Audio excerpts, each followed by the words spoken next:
그 숙제 이런 것들 하시면 됩니다. 스코프는 뭐 앞에서 말씀을 드렸고요. 그 사이트, 그룹, 여기까지 그리고 다이나믹 매뉴얼, 다이나믹, 핀 이 세 가지로 있다고 말씀을 드렸고요. 이것도 실주 아래쪽으로 이렇게 하고 있습니다. 그 에이전트 설치되는 거 때 이제 말씀을 드렸고, 요거 예, 버전업하고 이런 것들은 자동으로 이제 최초에만 설치하면 되고, 나머지 것들은 에이전트 업그레이드가 저희 콘솔에서 되기 때문에 사용자들은 추가 작업 없이 그냥 사용하시면 됩니다. 그 삭제하는 것도 맨 밑에 이제 언인스톨을 저희가 지원하기 때문에 언인스톨링을 통해 가지고 업계에서 지원할 수가 있게 됩니다. 저번에 제가 이제 말씀드렸던 것처럼 주의하셔야 될 게 뭐냐면 삭제하실 때 여기 보시면 에이전트가 여기 있는 경우에는 이게 중요하기 때문에 요금을 한 번 더 말씀드리고 넘어가도록 하겠습니다. 여기에서 삭제하실 때는 여기를 누르신 다음에 여기서 그냥 삭제하면 삭제가 되거든요. 에이전트 어프로브 요걸 누르시고 여기서 이제 어프로브를 누르면 이제 삭제가 되게 됩니다. 근데 만약에 에이전트 상에서 콘솔이 연결이 안 된 상태에서 그 삭제가 안 됩니다. 그래서 콘솔이 연결이 안 된 상태로 삭제를 하려면 쇼 패스 프레이즈라는 게 있습니다. 이게 에이전트마다 다 다르게 들어가 있다고 제가 말씀을 드렸고 이걸 반드시 복사해서 가지고 계셔야 돼요. 이게 없으면 아직 에이전트 삭제가 안 됩니다. 삭제하실 때 여기서 에이전트 상에서 명령으로 삭제 명령을 내리더라도 이게 삭제가 안 되게 돼요. 여기 제어판에서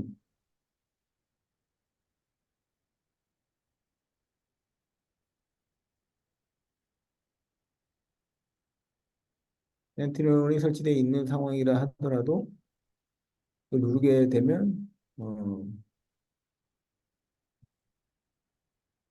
이걸 물어보게 됩니다. 이거 온라인, 오프라인 뭐 어떤 상태인지를 이제 물어보게 되고요. 지금 당연히 온라인 상태니까 이걸 누르시면 되고 오프라인으로 해도 마찬가지입니다. 누르면 여기서 이 키를 넣으라고 나오거든요. 여기다 이 키를 아까 있었던 패스 프레이즈 키를 반드시 이걸 넣어줘야 됩니다. 콘솔상에 있는 제 에이전트에는 이 키를 넣어줘야만 에이전트가 삭제가 되게 됩니다. 그래서 혹시 모르니까 지금 학생분들은 여기 콘솔에 있는 자기 PC 여기다 붙어 있으니까 집에 있는 PC 같은 경우에는 여기에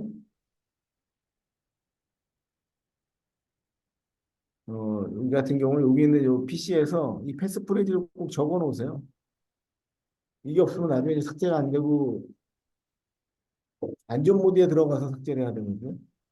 그것도 그냥 삭제는 안 되고 툴이 있어야지만 삭제가 됩니다. 이걸 다 가지고 계세요. 그래 나중에 혹시 콘솔에 내가 뭐 실수로 삭제했다거나 뭐 콘솔이 없어질 리는 없겠죠. 당연히 이건 뭐 저희가 하는 거니까 없어질 리는 없지만 이 원격에서 이렇게 원격이 아니라 이 PC 자체를 삭제할 때는 이 키가 반드시 있어야지만 삭제가 되게 됩니다. 그래서 갖고 계신 요 원격에서 그냥 온인스톨 시켜가지고 어프로브를 누르면 삭제가 되게 되는데 이렇게 하셔도 되고 그 에이전트 자체를 삭제할 때는 그 패스 프레이즈가 반드시 있어야 되기 때문에 그 값을 반드시 여기다 저장을 해놓으세요. 나중에 혹시 몰라가지고 이게 없어지게 되면 에이전트 삭제를 못하게 됩니다. 요거는 뭐 파워쉘 스크립트라든가 이런 것들을 통해 가지고 자동으로 내릴 수 있고요. 이건 이제 어떤 의미냐면 그 학교처럼 뭐 사용자가 몇 대 안 되는 경우는 크게 이슈가 없습니다. 근데 고객사에 우리 회사 같은 경우에는 서버가 뭐 만 대 있다, 2만 대 있다, 뭐 심지어는 10만 대 있다. 이런 경우에는 그 일일이 그걸 돌아다니면서 설치하는 게 현실적으로 불가능하거든요. 그래서 SCCM이라고 해서 에이전트를 자동으로 배포하는 그런 기능을 가진 솔루션이 있습니다. 여기다가 파워쉘 스크립트를 넣어가지고 자동으로 이제 배포를 시키는 거죠. 그러면 해당 이 SCCM 에이전트가 설치된 곳에는 자동으로 에이전트가 설치되는 겁니다.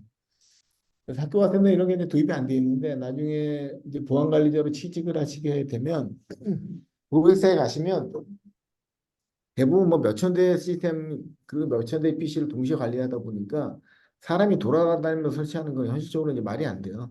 그러니까 대부분의 회사가 이런 솔루션을 구축해 놓고 있고요. 이걸 통해서 원격에서 이제 실시간으로 바로바로 이제 배포하도록 이렇게 구성을 하고 있습니다. 그 잠프 같은 경우는 이제 맥을 관리할 수 있는 툴이고요. 현재 시장에 나와 있는 기능, 뭐 맥을 지원하는 제품들이 몇 가지 있는데 잠프가 가장 강력하다. 이렇게 보시면 되고요. 이 잠프에서 원격에서 이제 맥에 에이전트를 밀어넣을 수 있는 기능을 제공을 하고 있습니다. 그래서 에이전트 이거 이제 눌러보시면 이게 옛날 콘솔이라서 이게 이제 깨져서 없어졌는데요.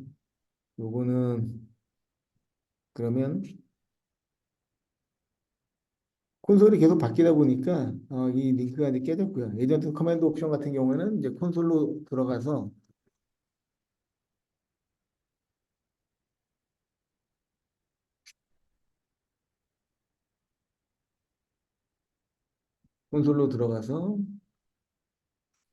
헬프가 있습니다. 헬프에 가셔서 온라인 헬프에서 이제 찾아보시면 여기 설치 옵션들이 다 있습니다. 그래서 뒤에다가 옵션 어떤 걸 주면 뭐 설치가 되고 인솔레이션, 뭐 코맨드, 옵션 이런 식으로 이제 치게 되면 관련된 내용들이 밑에 이제 나오게 됩니다. 원 서치하셔가지고 에이전트 관련된 설치된 옵션들을 확인하셔서 지원을 하시면 됩니다. 에이전트 같은 게 이제 다 나왔기 때문에 여기 들어 잠시만 이걸 다시 넣어보겠습니다.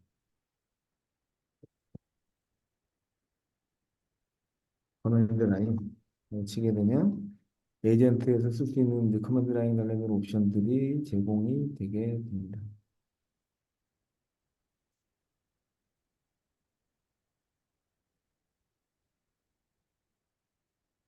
여기 있죠? 인스톨 옵션 요거 이제 누르게 되면 여기 이제 보셨던 것처럼 에이전트를 설치할 때 이 결과값입니다. 나올 때 이제 0이면 리부팅 없이 성공하고 관련 값들을 확인하실 수 있고요. 나가는 것들. 그래서 뒤에 보면 이제 옵션이 여기 나오게 됩니다. 그리고 아까 에이전트 뒤에다 Q를 주게 되면 이제 Q나 S를 주게 되면 아무것도 화면에 안 나타나면서 설치가 되게 하는 옵션이고요. 원래 에이전트는 설치하고 나면 리부팅을 한번 요구하게 되는데 그 이유가 이 보안 솔루션들은 대부분 커널에서 동작하게 됩니다. 그래서 커널에 이걸 드라이버를 먼저 올려야 되거든요. 우리가 먼저 올라가 있어야지만이 그 다음에 이제 커널에 올라오는 것들을 모니터링할 수 있게 되는데 현재 부팅된 상태에서는 커널 드라이브를 올릴 수가 없습니다. 윈도우 땅에서. 그래서 리부팅을 하면서 저희 드라이브가 커널에 올라가서 커널에 올라오는 값들을 이제 검사를 하게 되는데 그래서 이제 리부팅을 요구하게 됩니다. 하지만은 기업의 운영 환경상 시스템 같은 경우는 아무 때나 리부팅할 수가 없거든요. 리부팅하게 되면 업무가 중단되기 때문에 그럴 때 이제 노 스타트 옵션을 주게 되면 설치는 끝나지만 리부팅하지 않고 그대로 이제 운영이 되게 됩니다. 그럼 저희 에이전트 같은 경우는 모든 기능이 꼭 리부팅 돼야지만 운영되는 건 아니고요. 그 저희가 세 가지 엔진, 레퓨테이션, 스태틱 AI, 다이나믹 AI 세 가지로 구성되어 있는데 다이나믹 AI만 리부팅이 요구가 되거든요. 앞에 두 기능을 그대로 동작하다가 리부팅 되는 시점에만 이제 다이나믹 AI가 동작을 하게 되죠. 그래서 현재는 그냥 운영하다가 특정 뭐 PM이라든가 특정 시간을 정해서 리부팅 시킬 때 이제 리부팅 하려고 노 스타트 옵션을 주게 되면 리부팅이 되지 않게 되고요. 포스트 리스타트 옵션은 설치하자마자 바로 리부팅 시켜버리는 겁니다. 그러니까 설치 같은 경우 서버 같은 경우는 날을 정해서 이제 하게 되는데 뭐 이거 오늘 밤에 뭐 PM이 잡혀서 고객이나 이제 각 직원들한테 공지를 하고 오늘 밤에 시스템이 이제 리부팅 되니까 거기에 사전에 이제 공지를 하게 되는 거죠. 이런 경우에는 그 포스 리부트를 통해서 바로 설치하고 나서 바로 리부팅을 시켜버리는 거죠. 이런 게 이제 리스타트 옵션이고요. 요거는 이제, 예. 그리고 요거는 이제 필요한 경우에 이제 리부팅 되도록 화면을 띄워 주는 겁니다. 그 GUI가 안 뜨게 하는 거요. 지금은 제가 설정한 경우에서는 GUI가 이제 뜨게 했잖아요. 보시면 센티널 에이전트 여기 있게 됩니다. 누르면 센티널 에이전트 이렇게 나오게 되는데 이것들을 이런 것들은 이제 GUI가 안 보이게 할 수도 있고요. 뭐 로그인 안 남기게 뭐 다양하게 이렇게 옵션을 줘서 옵션대로 이제 구성할 수 있도록 되어 있습니다.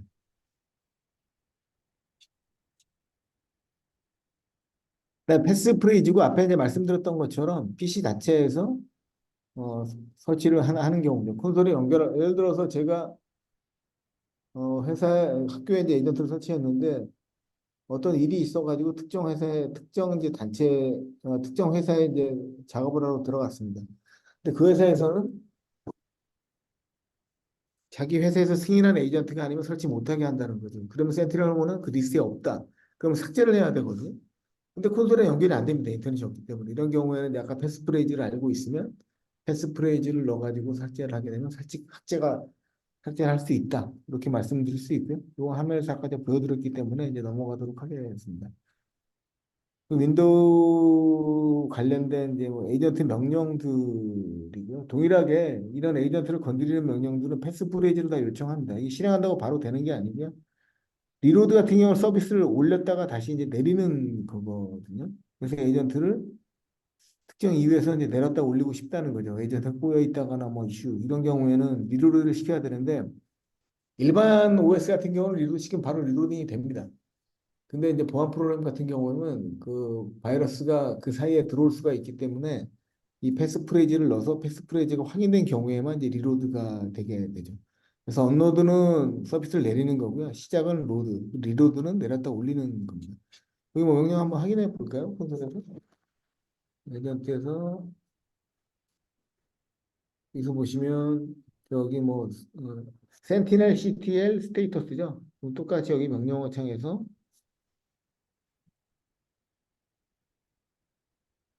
CTL 스테이터스라고 치게 되면 이게 지금 안 되는 이유는 센티널에 설치된 콘솔에 설치된 위치에 없기 때문에 그렇거든요. 패스가 안 잡혀 있으니까 이 명령어를 이제 못 찾게 됩니다. 그러면 여기 어디 있는지를 먼저 확인해서 그 폴더로 이동한 다음에 가면은 이제 설치를 찾을 수가 있겠죠. 그럼 발스 밑에 센티널, 센티널 설정명에 여기 가시면 명령어가 여기 센트럴 CTL이라고 있죠. 이 폴더로 이제 이동을 해야 됩니다. 수사를 이후에 CD하고 이 명령을 치게 되면 이 폴더로 이제 이동을 하게 되겠죠. 그럼 여기서 센티넬, 센티넬 CTL 스테이터스를 누르게 되면 보시는 것처럼 현재 로드돼 있다. 그리고 이 퀄런틴 트렛, 퀄런틴 네트워크라고 하는 정책을 쓰고 있다. 이렇게 나와 있는 겁니다.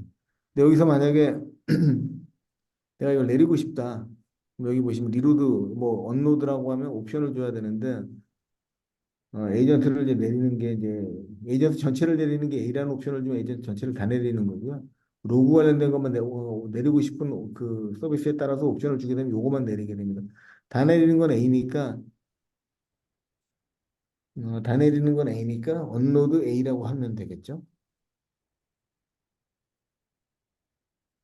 언로드 A. 그러면 안 내려갑니다. 이게 왜 안 내려가냐면 앞에 말씀드렸던 것처럼 스테이터스가 있어서 업로드 마이너스 A 주게 되면 보시는 것처럼 안 내려가죠. 안 내려가면서 이렇게 메시지가 이제 뜨도록 되어 있습니다. 그래서 이걸 내리게 하려면 뒤에다가 여기 있는 것처럼 A를 주고 이 패스 프레이즈 값을 줘야지만 이렇게 이제 내려가게 됩니다. 그래서 이 패스 프레이즈를 확인해서 이걸 이제 내리게 되면 이제 내려가게 되죠. 그래서 콘솔에서 이 에이전트의 패스 프레이즈 값을 확인을 한 이후에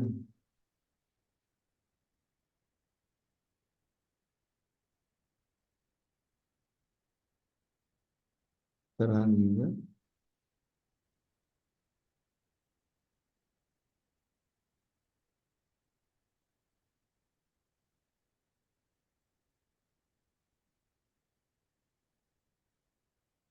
저렇게 한 다음에 닫고 내리면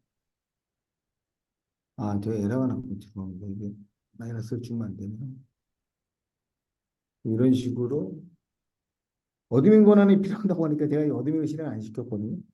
그러면 CMD를 다시 실행시키고 어드민으로 들어온 다음에 아까 해당 폴더로 이동을 해야 되겠죠. 이걸 친 다음에 이게 기존에 있었던 값이 복사가 돼 있어서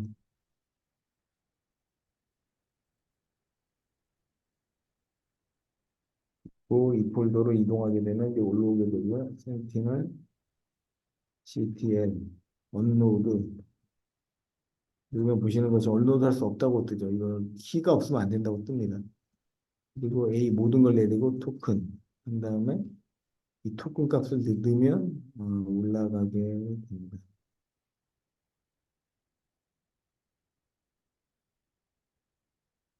이게 보안 프로그램이다 보니까 이 키가 잠시만요. 이게 지금 엉뚱한 걸 제가 했네요. 저는 여기 있으니까 여기 있겠죠. 제 PC는. 그러면 여기서 지원 토큰을 한 다음에 이거 묵상은 그래서 토큰만 지우고 토큰을 집어넣게 되면 보시는 것처럼 에이전트가 이제 스탑 됐습니다. 에이전트가 스탑 되게 되면 조금 기다려 보시면 이게 이제 바뀝니다. 상태가. 현재는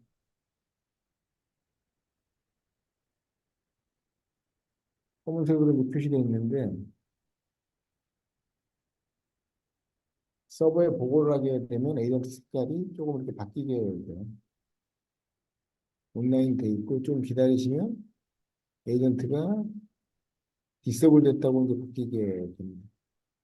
조금 시간이 걸립니다. 그러면 이제 여기 바뀌게 되고 이제 콘솔에서도 이제 표시가 되게 되겠죠. 아직은 이 보고하는 시간이 조금 있어가지고 바로 실시간으로 안 되고 이건데 기다리시면 이제 바뀌게 되고요.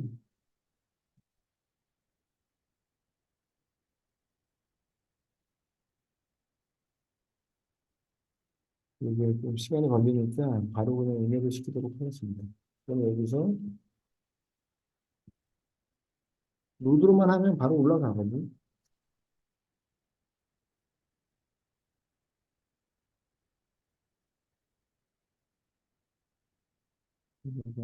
순간 로드에도 옵션이 가는 거군요. 잠시만요.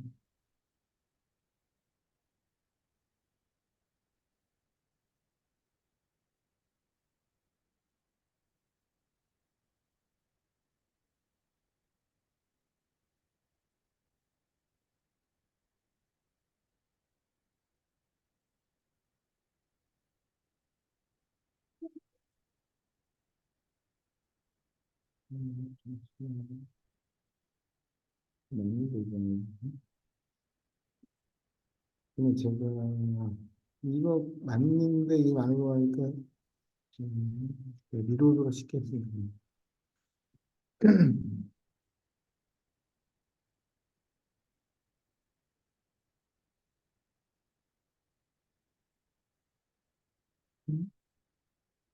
이럴 때는 로드 다음에 한 번 더 치고 헬프를 치게 되면 여기 이제 관련된 기능이 이제 나오게 됩니다. 그럼 A라는 옵션이 아니라는 거거든요. 이러면 이게 명령마다 다 옵션이 다르기 때문에 로드하고 헬프를 쳐서 이 옵션을 확인하시면 됩니다.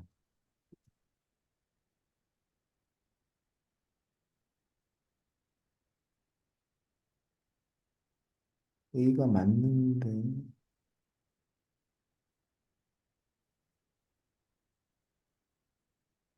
음,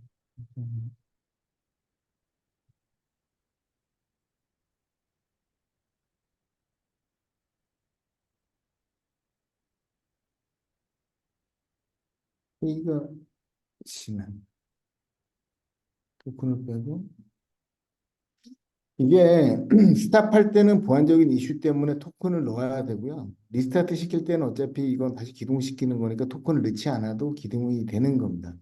그러니까 대부분 악성 코드를 만드는 해커들이 들어와서 이거 스탑을 시키지 스타트를 안 시키잖아요. 그러니까 이제 스탑할 때는 토큰이 반드시 있어야지만 스탑이 되고 다시 리부팅 시킬 때 이럴 때는 이제 토큰을 안 넣어도 되는 겁니다. 그래서 아까 제가 토큰을 넣으니까 이제 이게 필요 없다, 토큰 필요 없다 해서 에러가 나는 겁니다. 그래서 이런 것들은 하고 이제 진행하실 때 그렇게 부족한 잘 안 되거나 이러면 아까 여기 보면 다 마이너스 나오잖아요. 이렇게 마이너스 헬프하고 나서 관련된 명령들을 확인해 보시면 이제 바로 확인하실 수가 있습니다. 그리고 리로드 같은 경우에도 이렇게 해서 누르게 되면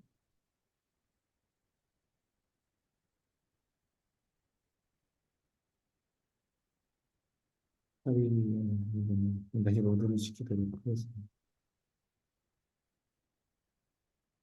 이게 약간 버전마다 다 이게 옵션이라는 게 다르기 때문에 이때 이제 잘 모르실 때는 이렇게 헬프나 MSH 이런 식으로 넣으면 이제 다 나오거든요. 관련된 도움말이 다 나오거든요. 이걸 보고 이제 진행을 하시면 됩니다.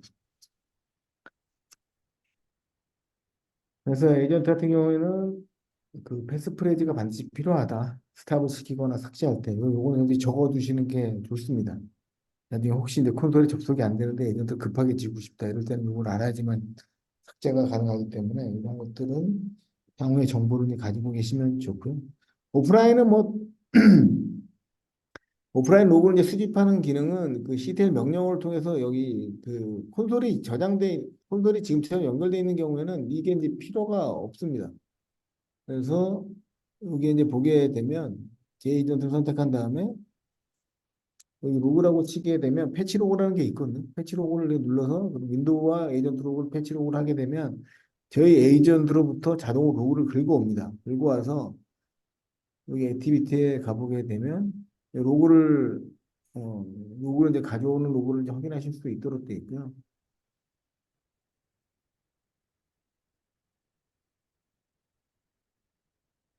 로그가 오퍼레이션이 아니에요. 누르게 되면 이 로그 관련된 것만 가져오고 제가 이걸 땡긴 거죠. 제 시스템으로부터 로그를 땡겼다. 이렇게 나오게 됩니다. 그러면 현재 로그가 없는데 이런 식으로 로그를 가져오게 되면 이런 식으로 로그를 다 수집해서 zip 파일로 만든 다음에 요걸 누르면 이게 다운로드가 되는 거죠. 다운로드 할 수 있도록 로그를 이렇게 가져오게 됩니다. 그리고 이 로그를 가지고 지금 제 로그 다 가져왔죠. 그럼 다운로드를 받게 되면 이 로그를 제 PC에 이제 다운로드가 되게 되고요.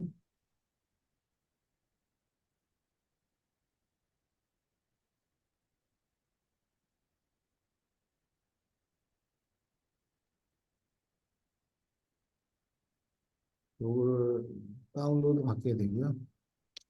요걸 이제 열어보면 여기에 이제 저희 뭐 시스템 관련된 로그라든가 이런 게 이 안에 이제 존재하게 됩니다. 보시면 뭐 로그 같은 경우도 이제 이렇게 이 안에 들어있게 저희 시스템에서 로그 퍼포먼스 로그라든가 이벤트 로그 이런 로그를 이제 다 가지고 이렇게 이 로그를 가지고 이제 본사에서 분석을 하게 되겠죠. 장애가 있을 때. 근데 요거에 그 콘솔에서 접속이 안 되거나 뭐 어떤 이유로 시스템에서 정상적으로 로그를 땡길 수 없다. 시스템이 뭐 시스템이 장애가 나서 정상적으로 부팅이 안 된다. 뭐 부팅은 되는데 네트워크 연결이 안 된다. 네트워크 하다 고장나서 이런 경우에는 오프라인에서 로그를 땡길 수 있거든요. 그러면 여기 로그 이 명령어를 통해서 C 밑에 여기 가셔서 툴 밑으로 이동하시면 여기에 로그 컬렉터라는 게 있습니다. 로그 컬렉터에다가 워킹 디렉토리 C 템프로 치게 되면 C 밑에 템프라는 폴더에 이런 로그를 이제 다 모아서 로그를 수집해서 정보를 제공하게 됩니다. 이것도 한번 폴더 있는 것만 확인해 보도록 하겠습니다. 그러면 저희 콘솔로 들어가서요. 툴에 들어가면 여기 있죠, 로그 컬렉터. 그래서 아까 명령어대로 이렇게 치시고 요 명령어 치시고 툴 밑에 들어가서 요 치시고 뒤에 워킹 디렉토리 이렇게 지정해 주시면 그 지정된 폴더에 로그가 이제 쌓여서 떨어지게 됩니다. 이걸 보내면 이제 분석을 할 수 있게 되는 거죠. 리눅스인데요. 리눅스는 지금 갖고 계신 시스템이 없으니까 한번 이렇게 명령어 리눅스 쓸 수 있는 명령어 드리고요. 리눅스 동일하게 패스프레이즈가 있습니다. 서비스를 내리거나 에이전트를 설치하는 경우에는 동일하게 이 패스프레이즈를 다 쓰셔야 되고요. 리눅스 에이전트를 만약에 설치해 보고 싶으신 분들은 매뉴얼 헬프에 들어가면 리눅스라고 치면 되거든요. 리눅스라고 치면 그냥 치면 안 되고 리눅스 에이전트 너무 많으니까 이것도 많네요. 내리셔도 되고 없으면 리눅스 에이전트 인스톨레이션까지 이제 쳐주게 되면 오타가 났네요. 그럼 리눅스에 에이전트를 설치하는 방법에 대해서 이제 안내가 나오게 됩니다.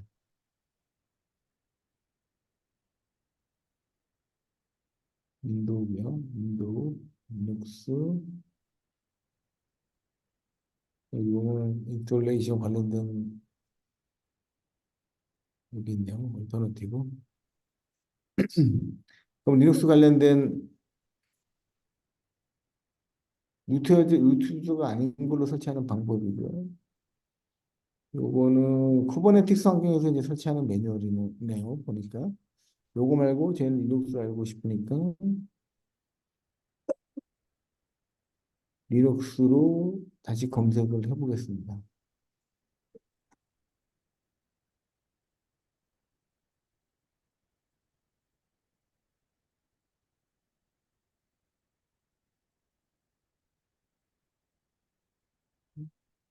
이건 로우 컬렉터니까 제 에이전트는 아니고요. 이 에이전트가 지금 이 매뉴얼이 전체 제품으로 통합이 돼가지고 관련 없는 것도 지금 많이 나오는데요.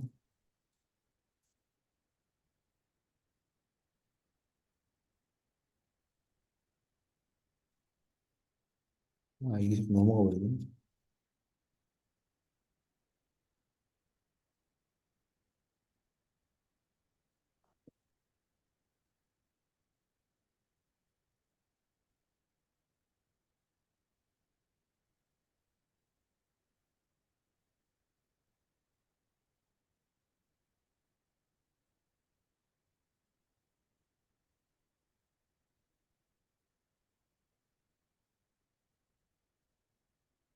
리눅스에서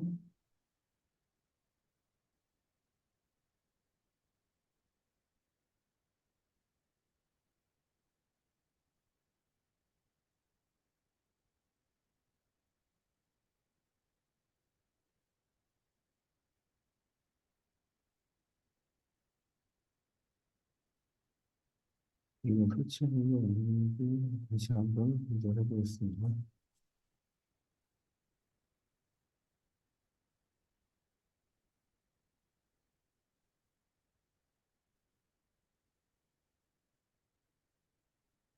아, 이게 자꾸 넘어갔어. 클릭하니까 바로 그냥 넘어가 버리네.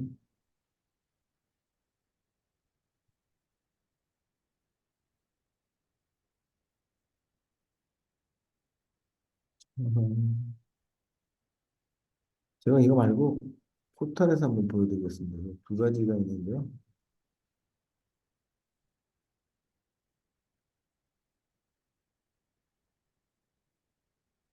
클릭이 조금 자꾸 원하지 않는 데 돼버려서 포털이라고 해서 이제 저희 관련된 난리지 이런 것들을 이제 저장해 놓은 사이트입니다. 여기도 매뉴얼 동일하게 모든 저희 센트럴과 관련된 매뉴얼을 제공하고 있고요.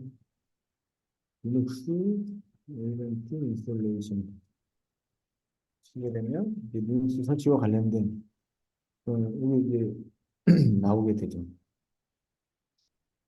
근데 이거는 아티브라고 해서 이제 다른 제품이고요. EDR 제품이 아니기 때문에 음,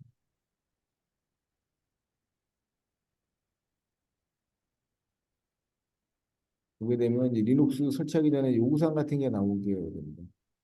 이런 패키지를 써야 되고 최소한 메모리는 얼마, CPU는 어떤 걸 써야 되고 이런 옵션들이 이제 나오게 되고요. 그리고 뭘 설치해야 되고 최소한은 뭐 어떤 게 있어야 되고 그리고 설치가 지원하는 버전. 얘가 이게 버전이거든요. 24.7 이런 24년 1월에 출시한 에이전트라는 겁니다. 이게 월이라고 보시면 돼요. 출시한 연월이라고 보시면 되고 이때 이 버전들 이런 거 다 지원한다. 리눅스 이런 거 지원한다. 이런 내용들로 구성이 되어 있습니다. 그래서 이런 것들을 통해서 구성해서 이제 설치하시면 될 수 있도록 되어 있고요. 먼저 요구사항이나 이런 것들을 확인하신 다음에 리눅스에 뭐가 필요하고 어떤 패키지가 필요한지 이런 거를 먼저 확인하시면 되고 확인된 상태에서 리눅스 에이전트를 이제 설치하는 것들을 이제 검색을 하면 되겠죠. 그래서 리눅스 에이전트 검색을 다시 보면 리퀘어먼트고요. 리눅스 뭐 프로세스 뭐가 있고 어디에 설치되고 패스.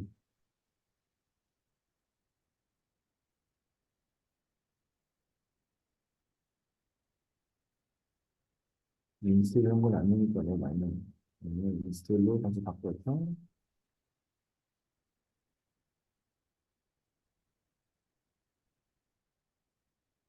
리눅스에서 에이전트를 설치하는 방법에 대해 나오고 있고.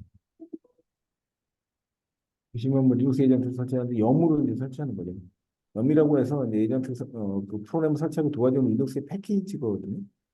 그다음에 여기 보시면 러머비트 패키지 럼 치고 업데이트 패키지 네임 우리 리눅스 패키지 네임 이런 식으로 이제 리눅스에 제 에이전트 패키지 네임을 치게 되면 이게 자동으로 설치가 되게 이렇게 하시면 이제 염이 설치가 되게 염을 통해서 이제 에이전트가 RPM 버전에 예전에 설치가 되게 되고요. 그다음에 토큰을 세팅을 해야 됩니다.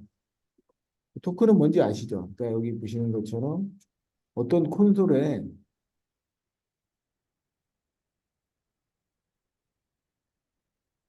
필요한 게 너무 많이 떠 있네요.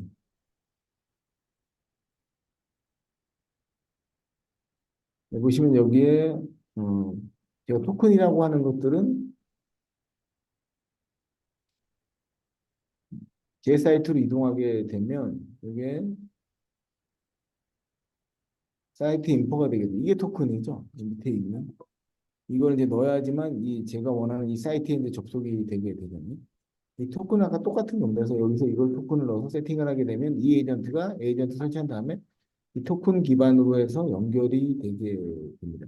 그리고 나서 이제 스타트를 시키게 되면 이제 실제적으로 서비스에 들어가게 되는 거죠. 그래서 윈도우 같은 경우는 그 RPM 버전이냐 아니면 뭐 다른 버전이냐 버전별로 해가지고 설치 방법이 또 따로 있고요. 요거는 이제 다 확인해서 설치 전에 확인해서 구성을 설치 전에 확인해서 설치를 진행을 해야 됩니다. 맥 같은 경우도 동일하게 OS 맥 관련된 명령어가 있고요. 상태 확인하는 거는 수도 이렇게 지시면 상태 확인할 수 있고 설정을 할 때는 컴피그로 들어가서 설정을 할 수 있도록 되어 있고요. 스탑 시키거나 스타트 시킬 수 있도록 되어 있습니다. 근데 스탑 시킬 때도 동일하게 패스 프레이즈가 있어야지만 스탑이 되게 됩니다. 이게 이제 중요하다고 말씀을 드릴 수 있습니다. 이거 뭐 로그 가지고 이런 거 다 말씀을 드렸고요. 요거는 넘어가도록 하겠습니다. 그러면 지금부터 이제 팔리시나 저희 시스템 운영할 때 이제 중요한 내용들에 대해서 말씀을 드릴 거고요. 팔리시는 센트럴 에이전트가 웹에서 들어오는 악성 코드를 막기 위해서 어떻게 설정을 하냐. 이 부분입니다. 앞에서도 제가 이제 말씀을 드렸는데요. 여기서 중요한 거는 팔리시에 디텍트 모드가 있고 프로텍트 모드가 있습니다. 여기 서스피셔스가 있는데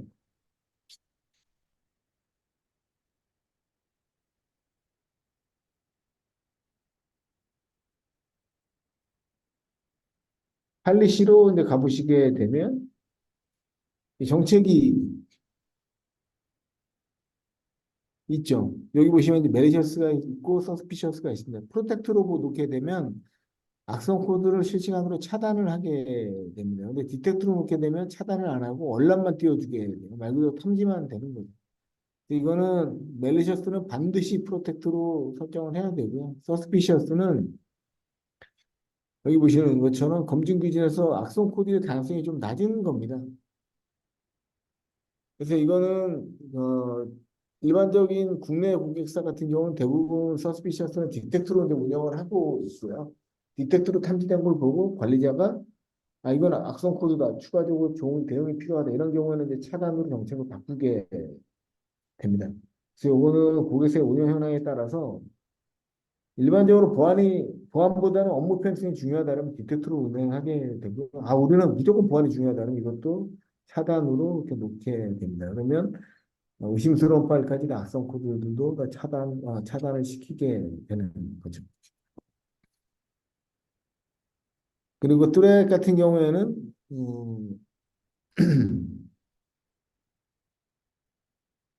뚜렛은 이제 100% 악성 코드라는 겁니다. 그리고 악성 코드 탐지할 수 있는 종류나 이런 것들은 이것도 지금 다 링크가 다 바뀌어가지고 이 버전이 바뀌면서 링크가 바뀌어가지고 연결이 안 되고 있는데 여기 보시면 디텍션 엔진 그럼 저희가 어떤 디텍션 엔진이 있냐 이건 앞에서 제가 한번 좀 설명을 드렸었는데요. 보시면 여기에 이제 스태틱, 레피테이션이 있고 레피테이션은 해시값으로 비교하는 거기 때문에 이건 오탐이 없습니다. 그래서 끌 수 없도록 돼 있어요. 그리고 스태틱 AI 중에 서스피셔스, 비헤이비어, 다큐멘트, 문서나 스크립트 기반의 악성 코드를 잡는 다큐멘터리, 그리고 레터럴 무브먼트, 옆으로 이제 이동하는 공격이죠. 탐지하는 것들은 엔티 디스플레이, 파일리스 이렇게 종류로 이렇게 구성이 돼 있다. 이렇게 말씀을 드릴 수 있겠습니다. 이게 이제 탐지하는 엔진이고요. 그 정책의 모범 사례 같은 경우는 팔리시 모드 베스트 프랙티스라고 하는데 이걸 이제 본사에서 가이드를 이제 제시를 하는 겁니다. 시스템 운영하실 때 최소한 이렇게 하는 게 이상적이다.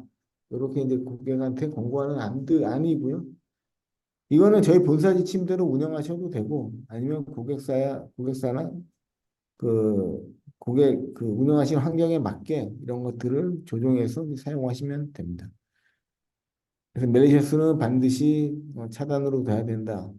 이런 것들 내용이 있고요. 리스크 레벨에 따라서 어떻게 되고 있고, 서스피셔스 어떤 경우에 프로텍트 해야 되고 이런 것들 가이드라인으로 이제 제시를 하고 있습니다. 이거 한번 쭉 읽어보시면 될 것 같습니다. 크게 이제 무리 없이 다 이해가 되는 부분들이라고 보시면 되고요.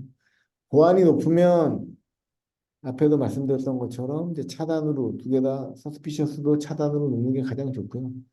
보안보다 우리는 업무가 더 중요하다. 절대 차단되면 안 되고 업무의 가용성이 중요하다. 그러면 서스피셔스는 디텍트로 놓으시면 됩니다. 멜리셔스는 프로텍트로 놔도 전혀 문제가 없어요. 지금까지 한 번도 오탐이나 이런 걸로서 이슈 낸 적이 없기 때문에 그렇게 운영을 하시면 될 것 같습니다. 그리고 정책 변경되는 거 제가 앞에다서 한번 다 설명을 드렸기 때문에 요거 넘어가도록 하겠습니다. 그리고 프로텍트 모드 같은 경우는 완전 자동화 수 있도록 되어 있고요. 그리고 이렇게 놓는 경우에는 이제 신뢰도가 높은 것만 악성으로 차단하게 되고 디텍터로 나서 향후에 이제 분석할 수 있도록 하는 거고요. 이거는 초기 단계는 이렇게 이제 운영을 하게 됩니다. 멜리셔스, 서스피어스 모든 이제 디텍터로 놓게 되고 이유가 뭐냐면 처음에 저희 에이전트를 구성하고 나서는 어, 정상적인 프로그램이라고 하더라도 악성 코드로 탐지할 수가 있어요. 그건 이제 왜 그러냐면 저희가 탐지를 잘못하는 게 아니라 뭐 DRM이라든가 뭐 특정 프로그램 같은 경우에는 악성 코드는 아니지만 걔가 하는 행위 자체가 커널이나 메모리에서 하는 행위 자체가 악성 코드랑 동일한 행위를 한다는 거죠. 그러면 저희는 당연히 이게 DRM이나 이런 거 하더라도 악성 코드로 차단할 수 있게 되거든요. 그래서 이제 처음에 운영하실 때는 이렇게 이제 뭐 디텍터 모드로 놓게 되고 탐지하는 것들은 뭐가 다 나오니까 그걸 기반으로 해서 회사에서 꼭 쓰는데 오작동에서 그러니까 정상적인 행위를 벗어나서 행위라는 경우에는 차단이 될 수 있으니까 이런 것들 예외 정책으로 이제 넣게 됩니다. 예외 정책을 다 넣어놓게 되고 그 다음부터는 어느 한 달 정도나 일주일 정도 운영을 하게 되면 정상적인 프로그램들은 전부 다 예외로 빠지게 되거든요. 그러면 차단이 안 되게 되겠죠. 그리고 나서 위에 있는 상위 정책으로 변경하시게 되면 어떤 업무에 영향도 없이 안전하게 저희 솔루션을 이제 운영을 하시게 되는 거죠. 제가 앞에서 말씀드렸던 내용이고요. 레피테이션, 스태틱, 종류에 따라서 어떤 기능을 하고 어떤 유형의 공격을 탐지할 수 있는지 이런 것들을 이제 정리를 해놨습니다. 이 자료는 제가 드릴 거니까 굳이 이렇게 막 뭐 적거나 그러지 않으셔도 됩니다. 요거는 제가 조교님을 통해 가지고 전부 다 드리도록 하겠습니다. 그 OS별로 정책 차단하는 거나 이제 동작하는 기능들이 다 다르기 때문에 요거는 사전에 이제 고객들이 알아야 되거든요. 그래서 윈도우 같은 경우에는 모든 기능을 탐지하고 맥이나 리눅스 이 쿠버네티스입니다. KPRS가 쿠버네티스고요. 쿠버네티스 환경에서 지원하는 엔진들 OS별로 확인해서 미리 거기에 대한 정책을 설정하는 게 굉장히 중요하기 때문에 이런 것들도 이제 이해하고 계실 필요가 있습니다.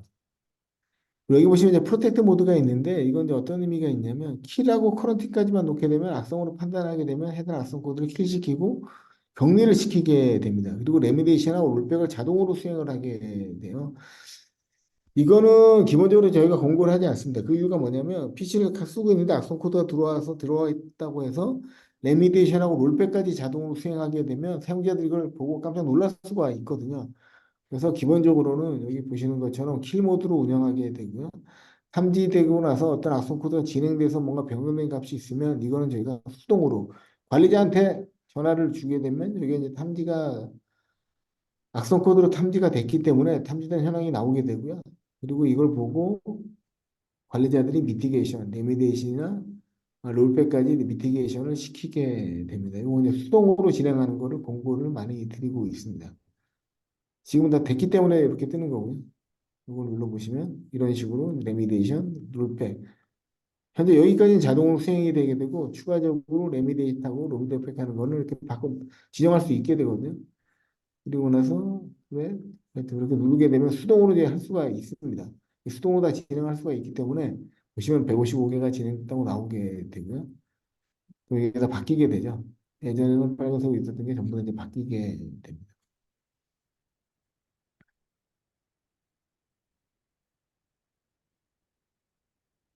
그래서 요거는 여기까지 공고를 많이 드리고요. 추가적인 것들은 수동으로 하는 걸 공고를 드리고 있습니다. 그리고 디스커넥트 같은 경우는 악성 코드가 탐지되면 네트워크에서 바로 격리를 시켜버리는 겁니다. 제 PC가 네트워크 악성 코드가 감염되면 다른 PC나 회사 내에 다른 시스템으로 들어가는 걸 막아야 되기 때문에 네트워크에 다 통제가 되게 됩니다.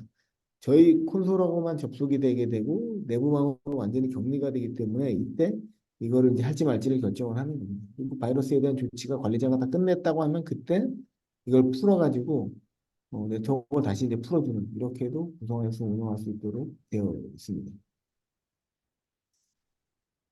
그리고 디커미셔닝은 그 에이전트가 지금 이렇게 붙게 되면 화면이 이렇게 다 뜨게 되거든요. 근데 이런 같은 경우 눌러보시면 지금 4분 전에 붙은 겁니다. 이건 이제 실시간으로 붙어 있는 겁니다. 근데 오래된 PC 같은 경우에는 오랫동안 저희 콘솔에 접속이 안 되거나 이렇게 되게 되면 좀 내려서 시간을 보게 되면 커넥티드로 되어 있으니까 이건 다 붙어 있는 거거든요. 아, 이건 다 붙어 있네요. 다 붙어 있어서 보여드릴 수가 없는데 뭐 특정 오래된 PC 같은 경우 여기 보시면 이게 4분이 아니고 요거는 보시면 4월 30일 이후에 안 붙었잖아요. 그러면 실제로 지금 오전에 뭐 오전 새벽에 붙었다가 아마 0시까지 PC 집에 있는 PC 같습니다. 집에 있는 PC인데 0시까지 쓰시다가 끄고 이제 회사 학교에 온 거죠. 그러니까 여기 이후에는 안 붙었기 때문에 하루 정도 하루는 아니고 한 24시간 12시간 정도 이제 연결이 안 된 거고. 근데 이거를 이 디커미션이라는 기능은 PC가 기본으로 30일로 되어 있습니다.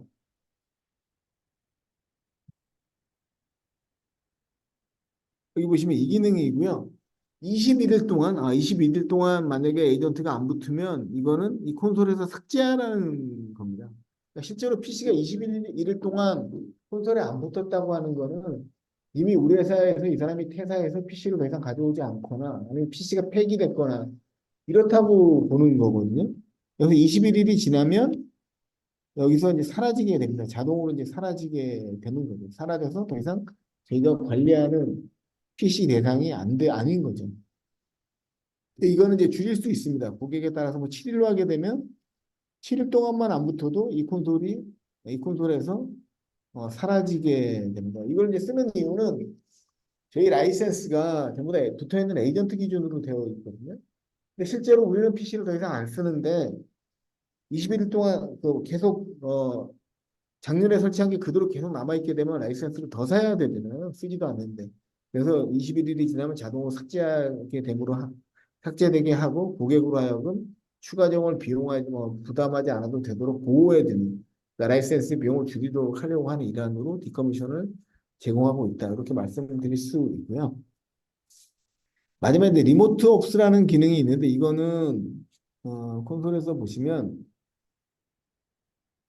지금 아마 리모트 옵스가 안 내려가 있어가지고 동작은 안 할 건데요. 컨셉만 제가 말씀을 드리겠습니다. 리모트 옵스라고 이렇게 리모트 시야를 누르게 되면 지금 이게 이제 설정이 제대로 이거 투팩터나 이런 거 다 해야지만 되는데 이게 안 돼서 이렇게 뜨는 거고 이걸 누르게 되면 해당 시스템에 원격으로 쉘이 연결이 되게 됩니다. 화면처럼 쉘이 연결이 되게 되고요. 여기를 쉘을 통해서 들어가게 되면 여기다 명령어를 치게 되면 그 명령어를 통해서 원격에서 그 해당 PC를 컨트롤할 수 있게 됩니다. 이 기능을 쓰는 이유는 뭐냐면 해커가 제 PC를 공격했습니다. 근데 공격한 다음에 PC에 있는 윈도우 쉘을 변조를 하는 거예요. 만약 윈도우에 쉘을 변조했다면 여기 제가 해커에서 장악된 PC라고 하면 CMD를 친 다음에 예를 들어 여기서 호스트네임을 쳤다는 겁니다. 그러면 이렇게 정상적인 이름이 나와야 되는데 이게 이 쉘 자체가 이 명령어를 해석하는 걸 이제 쉘이라고 하는데 이 쉘 자체가 변조되어 있기 때문에 해커가 원하는 값으로 내보내게 되는 거죠. 그러면 저는 이 PC의 진짜 정보를 확인을 못하게 되고 해커가 주는 가짜 정보를 가져갈 수밖에 없게 되거든요. 근데 이런 경우를 이제 가정해서 리모트 쉘이라는 걸 내리게 되고요. 이 쉘을 내리게 되면 이 쉘 자체는 센티넬1에서 개발해서 그 센티넬 에이전트가 내리는 겁니다. 그러니까 해킹당한 OS 자체에 있는 쉘을 쓰는 게 아니라 저희가 내는 쉘을 통해 가지고 그 PC의 정보를 긁어서 그대로 가져오니까 변조의 가능성이 전혀 없죠. 아무리 이 PC가 해커에 의해서 공격이 당했다 하더라도. 그래서 이 쉘은 포렌식을 할 때 많이 쓰게 됩니다. 그래서 포렌식을 통해 가지고 뭐 거기에 있는 해킹당한 정보나 이런 걸 수집할 때 해커가 변조한 값을 가져오는 게 아니라 우리가 원하는 PC 안에 있는 진짜 값을 가져올 수 있도록 하는 게 이 리모트 쉘이다. 이렇게 말씀을 드릴 수 있고요. 여기서 아까 안 됐던 이유는 투팩터 인증이 안 돼 있어서 그렇고 설정이 안 돼 있어서 그렇고요. 만약에 이걸 아마 학생분들은 될 수 있어요. 저는 투팩터를 안 하고 이제 바로 들어왔기 때문에 에러가 뜨는데 학생들 같은 경우는 이게 아마 될 수 있을 겁니다. 아마 대부분 투팩터를 하고 들어오기 때문에 여기 유저 모드에 반드시 돼야 되는데 저는 이게 지금 센트럴 계정으로 바로 들어왔기 때문에 여기 투팩트가 안 올라가 있을 겁니다. 그래서 에러가 나는 거고요. 학생분들은 이게 될 수 있으니까 이걸 한번 네, 한번 해보시면 리모트 쉘이 열릴 수가 있습니다. 이것도 동일하게 투팩트 인증키를 넣어야지만 접속이 가능하다 이렇게 말씀을 드릴 수 있겠습니다. 잠깐 10분 쉬었다가 다시 진행하도록 하겠습니다.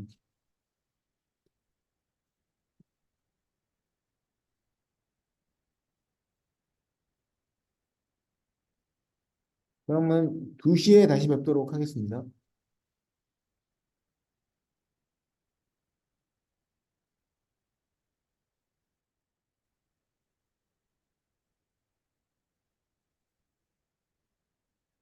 그 관련된 뭐 설정에 관련된 부분들이고요. 제가 이건 한번 쭉 말씀을 드렸는데 엔티 템퍼링은 외부에서 해커가 들어와서 저희 에이전트를 삭제하거나 저희 설정을 변경하는 걸 막아주는 기능입니다.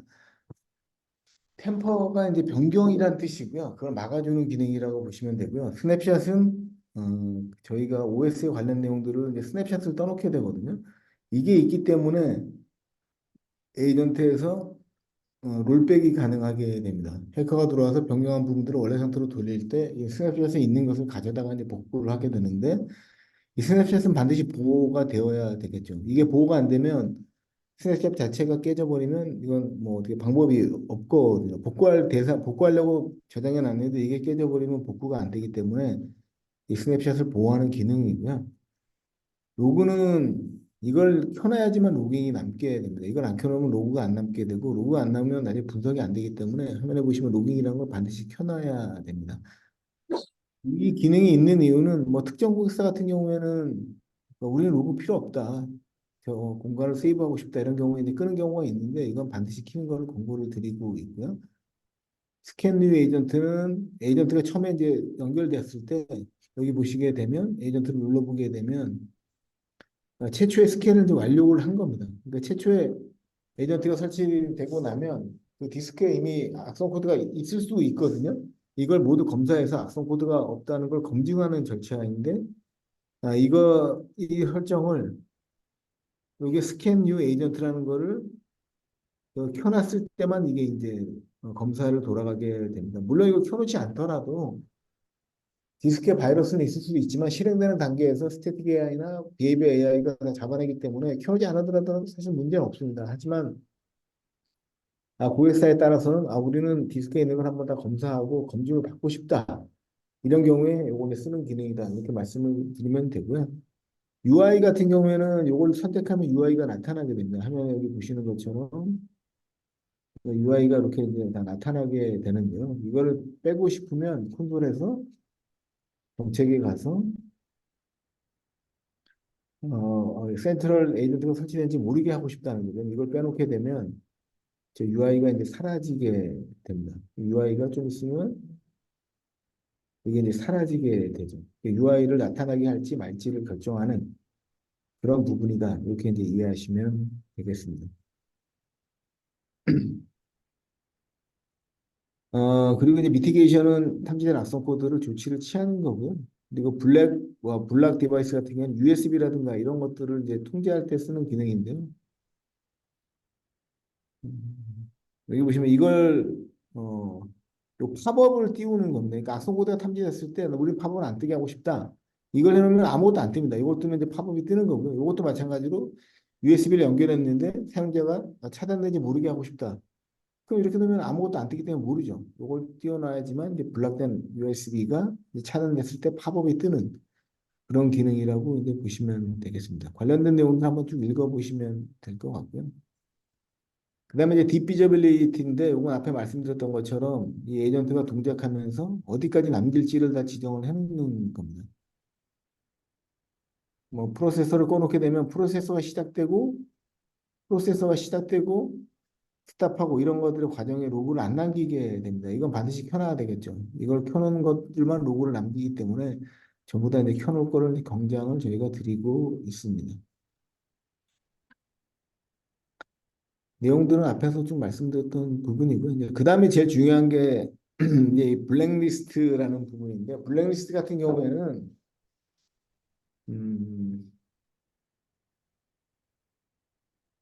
악성 코드인데 이 악성 코드를 차단을 하고 싶어요. 근데 JSolution에서 현재 차단이 안 됩니다. 이런 경우에는 긴급하게 대응을 해야 되잖아요. 그러면 그 해당 파일에 블랙리스트 그 해시 값을 확인해서 그걸 등록하게 되면 그 해시 값이 있는 PC는 해시 값을 가진 프로세서는 무조건 차단하게 되는 겁니다. 근데 화면에서 얘기하는 건 뭐냐면 그룹에 등록하게 되면 그룹에 있는 것만 차단이 되게 돼요. 사이트에 넣게 되면 이 그룹 어떤 그룹이더라도 이 해당 사이트에 들어가 있는 모든 PC는 다 차단되게 되고요. 어카운트에 넣게 되면 밑에 거에 다 차단되고 글로벌에 넣게 되면 전체 이 콘솔에 붙어 있는 모든 에이전트에 다 차단이 되게 되는 거죠. 그래서 어디에 적용할지를 적용하는 범위라고 보시면 되고요. 요거는 이제 콘솔에서 한번 보여드리게 되면 블랙리스트라는 메뉴가 여기 이제 존재하게 되어 있고요. 보시면 이렇게 악성 코드를 한번 탐지된 것들은 여기 블랙리스트로 이렇게 다 남아 있게 됩니다. 이렇게 블랙리스트에 들어가게 되면 이 해시까지 가진 프로세서는 무조건 차단이 되게 되는 겁니다. 그 여기 보시면 이거는 글로벌 밑에 백석대 밑에 김수린이라고 하는 사이트에만 적용이 되니까 요 밑에 있는 에이전트만 이걸 적용을 받게 되겠죠. 이걸 이제 수동으로 넣을 수가 있습니다. 누른 다음에 OS, 나는 윈도우다. 그러면 윈도우에서 넣고 여기다 해시값을 넣으면 돼요. 사원의 해시값을 넣고 그리고 나서 세이브를 누르게 되면 이 해시값을 가진 프로세서는 무조건 이제 차단이 되게 되는 거죠. 근데 저희 에이전트는 제가 앞에서 한번 말씀을 드렸는데 최초에 이 해시값으로 일단 차단이 되게 되고 그다음에 여기서 통과되게 되면 스태틱이나 비헤이브 엔진에 의해서 이제 2차, 3차로 이제 차단이 들어가게 되는데 여기서 앞에서 2차, 3차에서 차단된 것들은 자동으로 블랙리스트로 등록을 해주게 돼요. 그래서 보시면 여기 이제 굉장히 많은 값들이 들어가 있게 되는 겁니다. 그래서 한 번 악성으로 판단된 것들은 자동으로 블랙리스트에 들어가게 되고요. 또 본사에서 긴급하게 대응이 필요한 값들은 바로 블랙리스트를 넣어준다. 이렇게 이해하시면 되겠습니다. 지금 사라졌죠? 아이콘이 사라졌고요. 여기서 이제 한번 테스트를 하기 위해서 보시면 여기에 이걸 이제 차단하고 싶다는 거죠. 해시값을 확인해야 되는데 해시값을 지금 모르잖아요. 여기에 들어가 보더라도 해시값은 안 나와 있습니다. 이 프로그램의 해시값을 뜨려면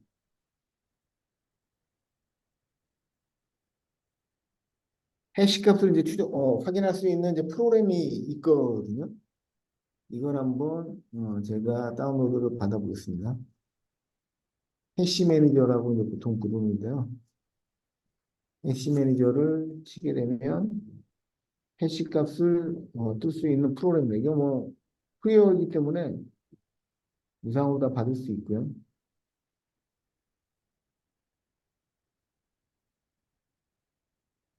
이거 프로그램을 이렇게 등록해야 되겠네. 여기 말고 그러면 다른 사이트에 가서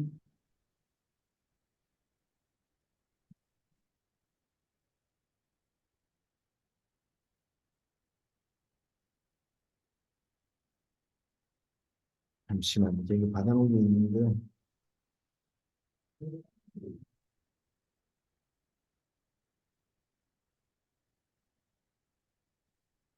애쉬 매니저가 있죠. 이거를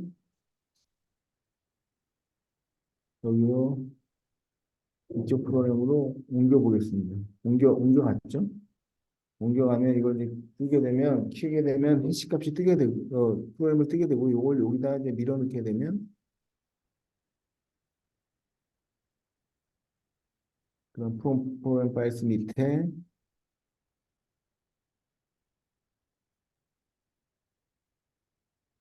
센티널 밑에, 에이전트 밑에, 툴 밑에, 이걸 이제 누르게 되면 이 프로그램의 해시값이 이렇게 나오게 됩니다.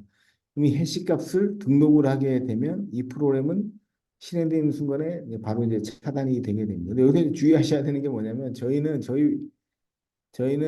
여기 보시면 샤워만 지원이 됩니다. 저 MD5는 지원을 안 해요.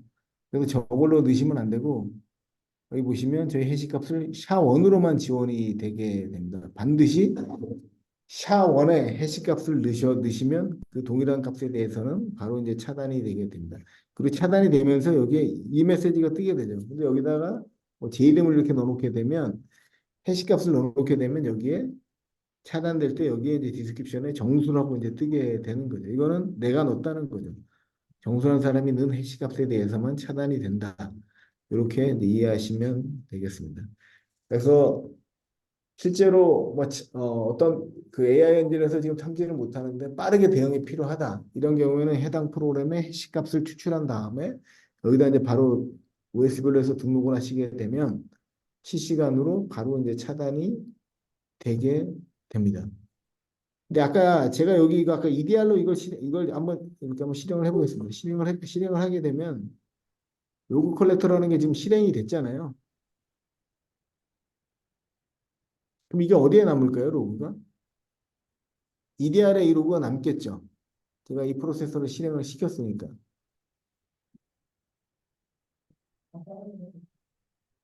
로그 컬렉터라고 남게 됩니다. 아니면 이게 사실은 CLI 명령어인데 제가 이제 윈도우에서 그냥 실행을 시켜버리니까 실행은 되지만 CLI 명령어니까 뭔가 이제 오작동이라기보다는 이게 제대로 이제 동작이 안 되는 것처럼 이렇게 오래 걸리게 됩니다.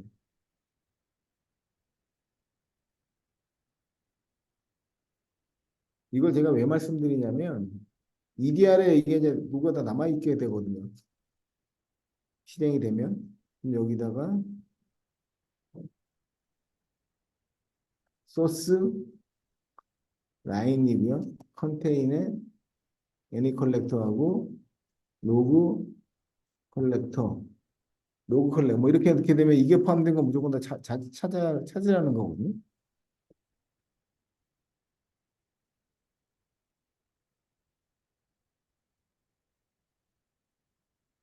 여기 행위 걸렸네요. 이거 지금 CLI에서 해야 되는데 바로 그냥 여기서 눌러버려가지고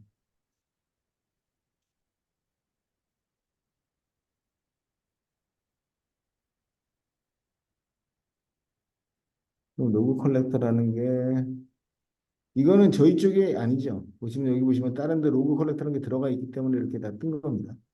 이걸 해시값을 추출하면 안 되고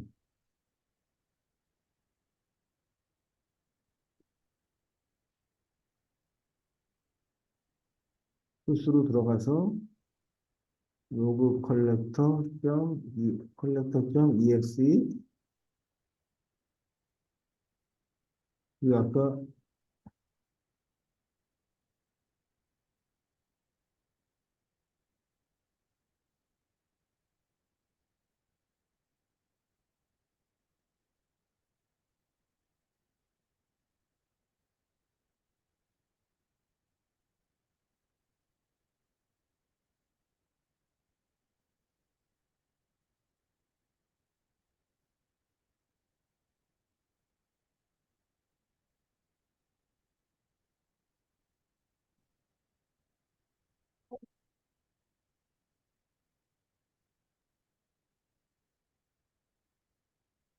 그리고 다시 한번 확인해 보겠습니다. 그 로고 컬렉트 하는 게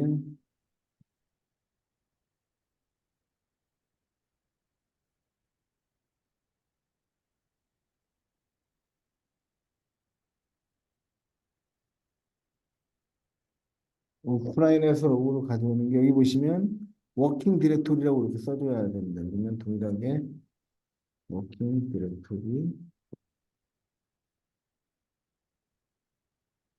C 밑에 템프 C 밑에 템프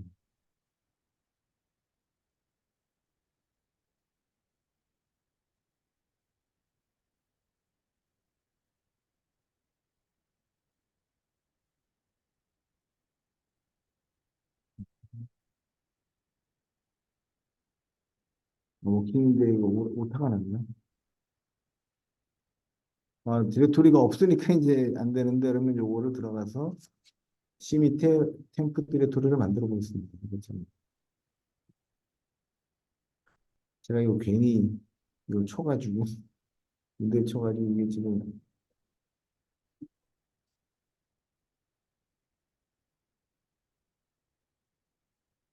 이게 걸렸는데요. C 밑에 가서 템플 하나 만들겠습니다. 그러면 이 폴더로 해서 템플하고 이제 만들고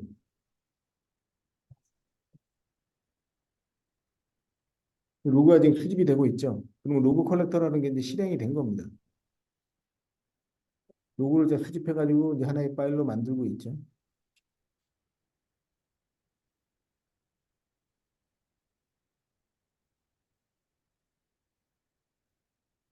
지금 괜히 쳐가지고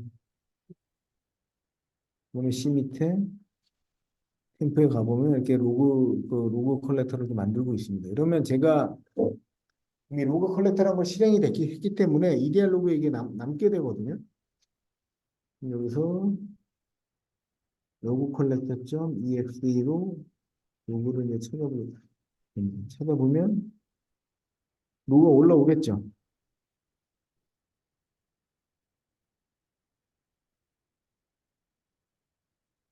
로그 컬렉터라는 게 이제 이렇게 보시면 이거 아까 맞죠? 이제 폴더가 맞고 이 폴더에 있는 로그 컬렉터가 이제 실행이 되면서 집을 만들었기 때문에 이 로그가 남은 겁니다. 그럼 이 프로그램의 해시가 뭔지를 집을 만들고 했고요.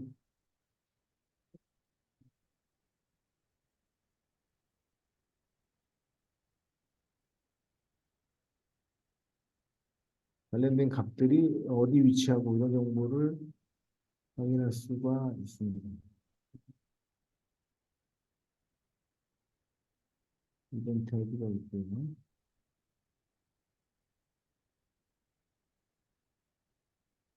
이게 악성으로 탐지되는 경우에만 해시가 남네요. 저기 남는 사람들 해시가 안 남네요. 그럼 이 프로그램의 해시를 확인하려면 샤원으로 확인하려면 가장 좋은 방법은 바이러스 토탈을 활용하는 거죠. 바이러스 토탈은 무료로 이 커리를 다 할 수 있도록 되어 있습니다. 토탈에 가면 어떤 파일이든 간에 올려가지고 해시 값을 아까 해시 매니저는 MD5밖에 안 나오니까 저희가 이제 해시 값을 쓸 수가 없고요.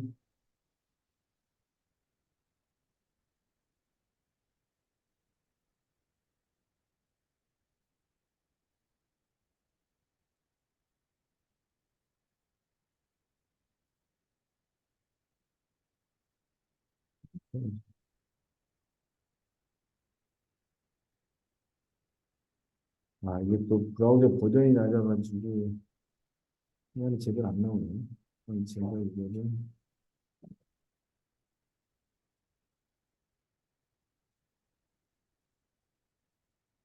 윈도우 밑에, 프로바스 밑에, 센트럴 밑에 툴로 가면 이 파일이고요. 이 파일을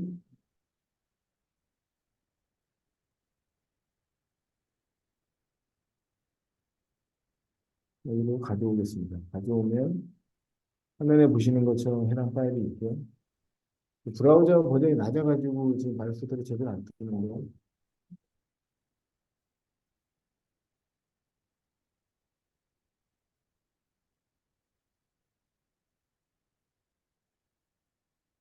이렇게 이제 뜨도록 되어 있고요.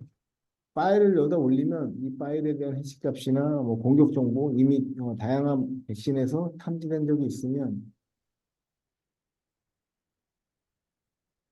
홈폼 업로드를 하게 되면 이 프로그램이 이제 지구상에 남아 있는 뭐 다양한 백신에 대해서 악성으로 여기 보시면 이제 회사 이름이 다 나오거든요. 이게 다 일라스틱, 뭐 포티넷, 다 이 바이러스를 만드는 업체들입니다. 여기서 이 당연히 에피센트론에서 만든 거니까 당연히 악성 코드가 아니니까 하나도 탐지가 안 됩니다. 정상 파일로 이제 나오게 되는 거죠. 그리고 이 파일에 실행 파일이고 디테일에 가게 되면 이 파일의 해시값이 샤원으로 여기 있죠. 이 샤원을 그러면 그대로 복사를 하겠습니다. MD5는 저희가 이 변조가 가능하거든요. MD5는 실제 해킹해서 공격당한 사례가 있기 때문에 저희는 샤원을 센티널5에서만 샤원을 사용하도록 되어 있고요. 이 샤원 값으로 블랙리스트에 가서 백석대 밑에 넣고 윈도우, 윈도우 그리고 해시 값을 이렇게 넣게 됩니다. 넣고 나서 여기다가 뭐 종식 이렇게 해서 세이브를 하게 되면 이제 해시 값으로 들어가게 됩니다. 백석대 밑에. 그럼 그 다음에 여기서 이제 실행을 하게 되면 예전에 실행이 됐지만 차단이 되게 되죠. 왜냐하면 저희가 샤원에 의해서 이걸 막아놨기 때문에 음,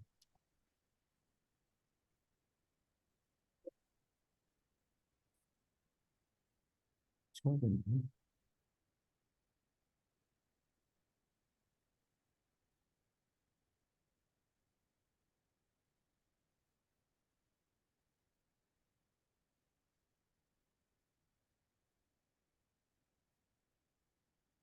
키를 놓고 해당 폴더로 이동하게 되면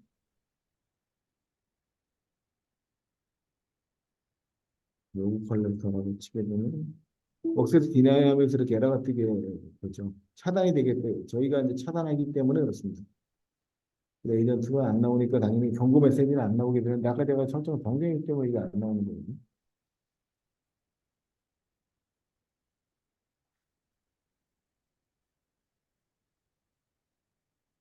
이렇게 되면 여기 탐지에 가보게 되면 여기 떴죠? 보시는 것처럼 악성 코드 디텍션 돼서 유저 디파인 블랙리스트에 의해서 삭제가 됐다, 탐지가 됐다 이렇게 나오게 됩니다. 그래서 이런 거 같은 경우에는 급하게 정말 급하게 차단을 해야 되는데 차단이 필요한 경우에 이렇게 블랙리스트를 통해 가지고 차단을 하게 됩니다. 이게 이제 블랙리스트고요. 뭐 앞에 제가 말씀드렸던 내용이랑 다 대동소이하기 때문에 어디다 넣느냐가 굉장히 중요하겠죠. 지금 여기다 넣기 때문에 밑에 거에다 차단이 되게 되고요. 사이트나 그룹에 넣게 되면 이 밑에 것만 차단이 된다. 이렇게 이해하시면 되고요. 그리고 이거 상속 이런 것들은 이제 물어보는 건데 이거는 뭐 크게 신경 안 쓰셔도 될 것 같고요. 그리고 블랙리스트 소스에 따라서 어디에 추가냐에 따라서 어떻게 삭제되는지 이런 것들을 확인하실 수 있게 됩니다. 그래서 보셨던 것처럼 악성 코드에서 이렇게 차단이 된 거를 이렇게 확인하실 수가 있게 됩니다. 유저 디파인이고 블랙리스트로 차단이 된 거죠.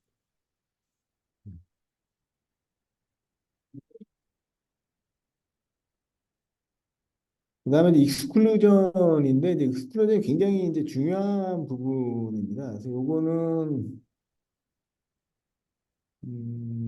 시간이 이제 조금 걸리는 내용이라서 잠시만요.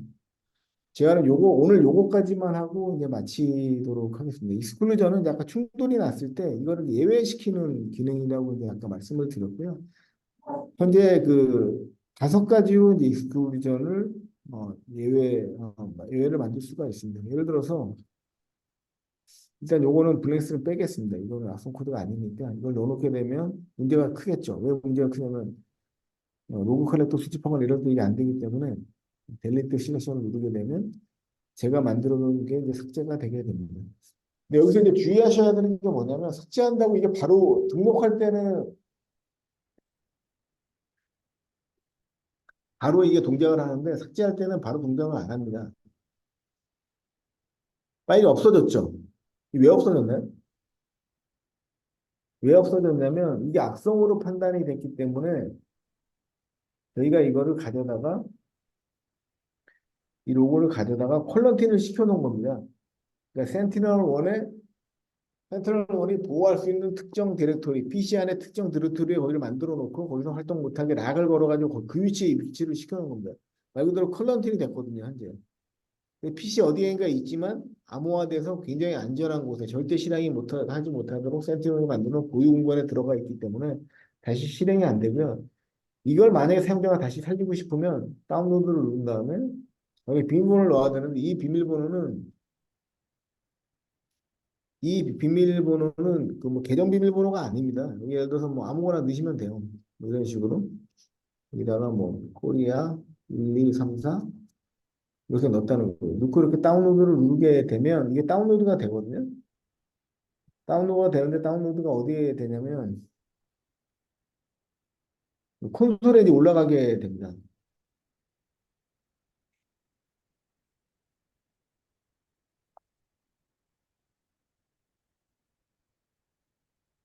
이게 아직 이제 저희 그 지금 PC에 있는 것들을 저희 콘솔로 이제 올리게 되고요.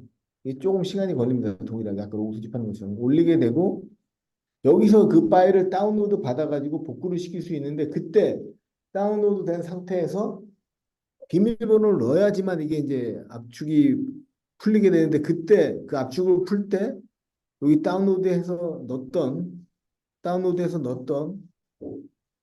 이 다운로드 할 때 넣었던 그 패스워드를 통해 가지고 압축을 풀 수 있게 돼요. 왜냐하면 이게 악성 코드로 판단한 거기 때문에 그냥 다운로드 걸어가지고 아무데나 막 쓰면 이제 문제가 되니까 저희가 일부러 보안을 위해서 이 비밀번호를 넣도록 돼 있고 이러면 저희 콘솔에 지금 올라가 있고 콘솔에서 다운로드 받으면 그 파일을 풀 때 여기 최초에 입력했던 패스워드를 넣어야지만 이게 이제 풀린다 이렇게 말씀을 드릴 수 있겠습니다. 지금 아직 다운로드가 다 안 끝나서 제가 한번 이게 조금 시간이 걸리거든요. 저희 클라우드로 옮기는 거라서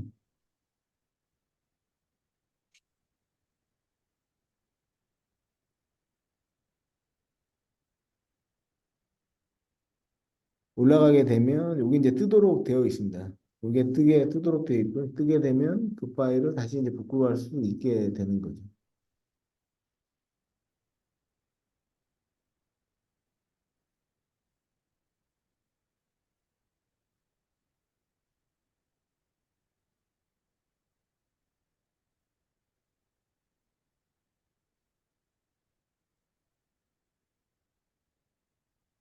조금 시간이 걸리니까 이건 조금 이따가 보도록 하겠습니다. 그래서 악성 코드로 탐지가 되게 되면 이거는 락을 걸어서 저희가 별도 PC 내 별도 공간에 저장해 놓고 그걸 다운로드 받으려면 이걸 눌러서 비밀번호를 넣은 다음에 여기서 다운로드 받으면 그 다운받은 비밀번호를 넣어야지만 압축이 풀려서 원래대로 복구할 수 있다. 이렇게 이제 말씀을 드릴 수 있겠습니다. 그러니까 안전을 위해서 이제 그렇게 하는 거다. 이렇게 보시면 되겠습니다. 그래서 요거를 이제 다시 넣으면 되고요. 여기서 말씀드린 익스클루전은 뭐냐면 이제 충돌이 나는 거죠. 예를 들어서 음,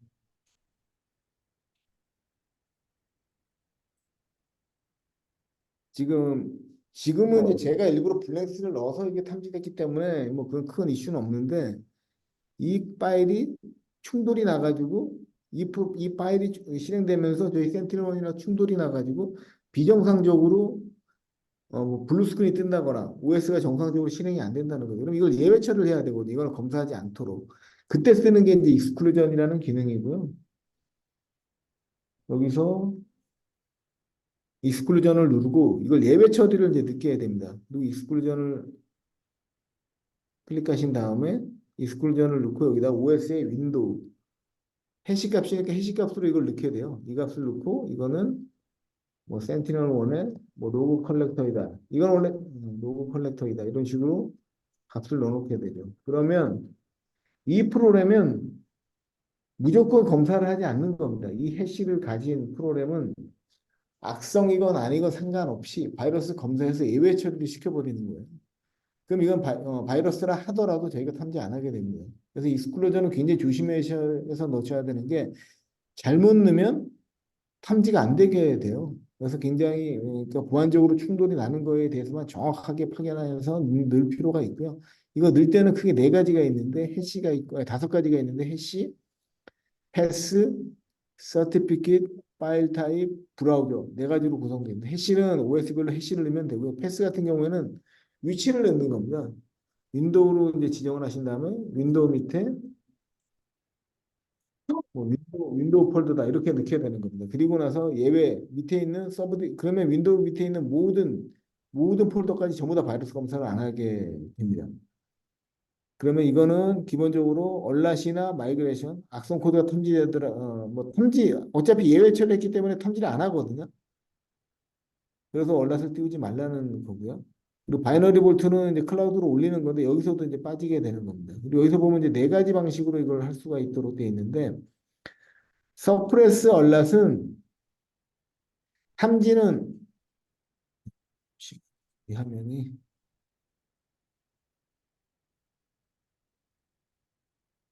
다시 내가 만들겠습니다. 윈도우라고 패스로 해야 되겠죠? 회시가 아니니까 패스로 하고 C 밑에 윈도우즈 하고 예외 폴더까지 윈도우즈 하고 윈도우 밑에 있는 예외 폴더까지 전부 다 이제 막으라 오픈을 해주라는 거죠. 그리고 옵션이 네 가지가 있는데 이게 굉장히 중요한데 서프레스 얼락 같은 경우에는 이게 자꾸 잠시만요.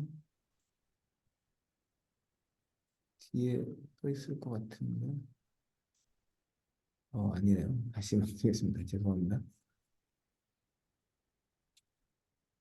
누르고 여기다가 뭐 패스를 넣고요. 윈도우로 지정한 다음에 윈도우 밑에 윈도우 폴더를 지정하고 서브까지 하게 되면 밑에 예약 폴더까지 전부 다 예외 처리가 되게 되고요. 옵션이 이제 네 가지로 구성되어 있는데 여기서 서프레스는 어, 탐지는 똑같이 합니다. 탐지는 똑같이 하는데 얼람만 안 띄우는 거예요.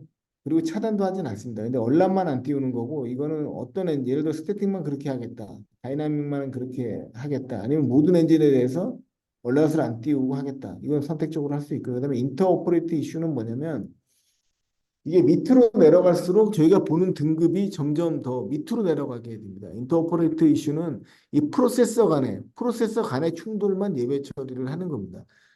그럼 윈도우 폴더 밑에 있는 프로세서는 뭐가 실행되더라도 저희 센트럴원에서는 아예 안 보는 겁니다. 안 보고 전부 다 예외 처리를 시켜 버리는 거죠. 말 그대로 그냥 그 프로세서 간에서 예전 같으면 새로운 프로세서가 뜨게 되면 저희가 그 프로세서를 악성인지 아닌지를 검사를 해서 차단을 하게 되는데 인터오퍼레이티브 모드에서는 이 프로세서가 뜨더라도 절대 차단 안 시키고 그냥 통과시켜 버리는 겁니다. 말 그대로 악성 코드가 그대로 이제 동작하게 되는 거죠. 요게 인터오퍼레이트 레벨이고 그 밑으로 이제 익스텐드로 하게 되면 윈도우에 있는 폴더 예를 들어서 윈도우 밑에 SVC 호스트가 실행이 됐습니다. 그 다음에 SVC 호스트가 윈도우 폴더는 아니지만 다른 폴더에 있는 예를 들어서 뭐 D 밑에 D 안에 있는 폴더를 프로세서를 불러와서 실행을 시켰습니다. 이때는 익스텐디드니까 최초에 윈도우 밑에 있는 폴더에서 시작된 프로세서가 불러온 것까지 모두 예외 처리를 해가지고 바이러스 검사를 하지 말라는 겁니다. 그러니까 이걸 하게 되면은 더 범위가 넓어지겠죠. 위에 거 인터 오퍼러티브 모드에서는 윈도우 폴더에 있는 것만 안 봤는데 이거는 윈도우 폴더의 밑에 있는 게 실행시켜서 추가로 불러온 것까지 모두 안 보게 되니까 범위가 더 확장되게 돼요. 이거는 말 그대로 굉장히 낮은 레벨까지 모든 범위까지 이제 검사를 안 하게 되는 거고요. 그다음에 퍼포먼스 포커스는 저희가 이제 악성 코드를 처음에 이제 탐지하는 방식이 커널이 있고 프로세서 레벨이 있게 되거든요. 근데 위에 것들은 프로세서 레벨에서만 예외 처리가 됩니다. 그렇기 때문에 뭐 커널 단에서 일어나는 이런 것들은 다 검사를 하고 넘기기 때문에 이슈가 있을 수 있거든요. 근데 퍼포먼스 포커스로 가게 되면 커널 단부터 아예 초기 단계부터 아예 다 빼버리는 겁니다. 이거는 보안적으로 더 이제 심각한 문제를 발생시킬 수 있겠죠. 그리고 퍼포먼스의 익스텐디드로 가게 되면 이거는 이 폴더에 있는 것뿐만이 아니라 이 폴더에 있는 게 불러와서 새롭게 시작하는 것까지 모든 단계에서 다 요처리를 다 해버리라는 겁니다. 이렇게 놓게 되면 사실 이거 보안 프로그램을 쓸 필요가 없어요. 그 모든 게 다 예외 처리가 되기 때문에. 그래서 요거는 이제 선택적으로 고객사의 환경에 따라서 선택적으로 옵션을 지정해서 예외 처리를 하면 되고요. 그리고 나서 여기 세이브를 지금 이렇게 누르게 되면 지금 윈도우 밑 단계까지 다 들어가 있기 때문에 거의 모든 바이러스가 거의 탐지가 안 된다고 보시면 돼요. 보시면 이건 레커멘드 하지 않는다고 뜨게 되죠. 왜냐하면 범위가 너무 넓거든요. 이 설정하는 범위가 넓어서 거의 모든 것들이 바이러스에서 탐지가 안 되고 다 예외 처리가 될 수 있기 때문에 라 레커멘드라고 이제 뜨게 됩니다. 이렇게 설정하면 절대 안 되고요. 요거는 삭제를 하도록 하겠습니다. 그래서 요거는 프로세서가 존재하는 위치에 따라서 패스에 따라서 동작하는 거, 서티피케이션 인증서를 이제 기반으로 이제 동작을 하게 됩니다. 예를 들어서 악성 코드로 이제 탐지가 되게 되면 여기 눌러보시면 이 프로그램을 누가 만들었냐 서티피킷이 이렇게 떠 있어요. 이거는 말 그대로 센티널에서 만들었다는 거거든요. 센티널에서 만들었다는 겁니다. 그럼 요걸 카피하면 이 인증서 값이거든요. 이 센티널에서 만든 것들을 예외 처리하겠다. 그러면 센티널에 가서 익스클루전으로 간 다음에 뉴를 누르고 여기서 서티피킷을 선택한 다음에 윈도우 쪽에서는 이렇게 넣게 되면 이 복사가 뒤에가 안 됐는데요. 센티널 1, 센티널 랩 이렇게 넣게 되면 아까 제가 보여드린 그 센티널 랩으로 코딩되어 있는 코드 사이닝된 프로세서는 모두 예외 처리를 시켜버리는 거예요. 예를 들어 구글 이렇게 넣어버리면 구글에서 만든 프로세서 그리고 마이크로소프트 뭐 이렇게 넣어버리게 되면 마이크로소프트에서 만든 프로세서는 무조건 다 예외 처리를 하게 됩니다. 그래서 이제 탐지가 안 되게 되겠죠. 이게 이제 서티피킷이다. 이렇게 말씀을 드릴 수 있고요. 근데 파일 타입은 파일 종류별로 막는 겁니다. 예를 들어서 윈도우에서 뭐 txt 이렇게 되면 txt 파일은 무조건 탐지 안 하는 겁니다. 여기다 exe 넣으면 ex 파일은 탐지 안 하는 거죠. 요거는 파일 타입으로 넣으실 수 있도록 되어 있고요. 아니면 여기다가 뭐 노트패드 뭐 ex 이렇게 넣으면 노트패드 프로그램은 탐지를 안 하게 됩니다. 악성 코드를 하더라도 이건 탐지 안 하게 됩니다.